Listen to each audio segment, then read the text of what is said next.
Check. Ito ay isang rap. Droys na.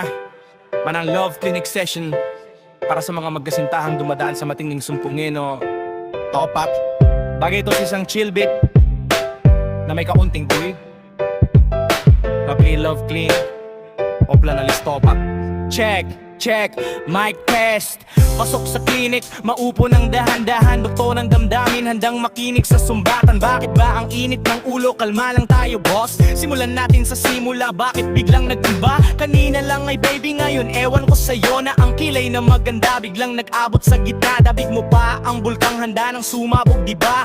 Yung topak na yan, di ang gamot sa botika, kundi lambing at pasensya ang kailangan mong ipakita. Kung gutom lang yan, tara na sa McDo o Jollibee. Baka sa isang chicken joy, ngiti mo ay mag-free. Wala sa reseta ang makipagsabayan sa init. Ang tunay na lodi, marunong makinig kahit pilit. Huwag mong sagutin ng galit ang kanyang patataray. Yakapin mo na lang sabay bulong I love you, nanay. Sa love clinic na to, bawal ang pikon. Ang topak ay lilipas basta't marunong lingon. Sa pinagsamahan yung matamis pa sa asukal. Kaysa mag-away, itulog nyo na lang yan ng matagal. At tips para sa doktor ng relasyon. Kung gusto mong mawala ang topak ng mabilisan, subukan ng mga ito, the food cure. Madalas ang topak ay hungry.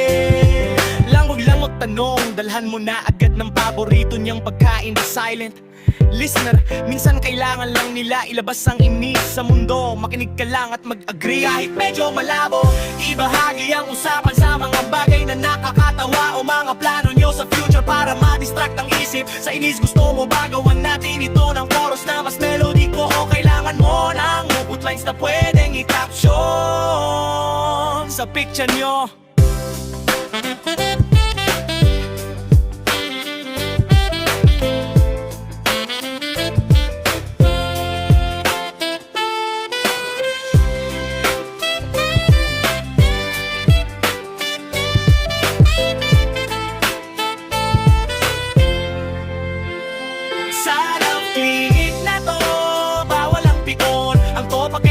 Basta't marunong mingon. Sa pinagsamahan yung matamis pa sa asukal. Kaysa mag-away, itulog nyo na lang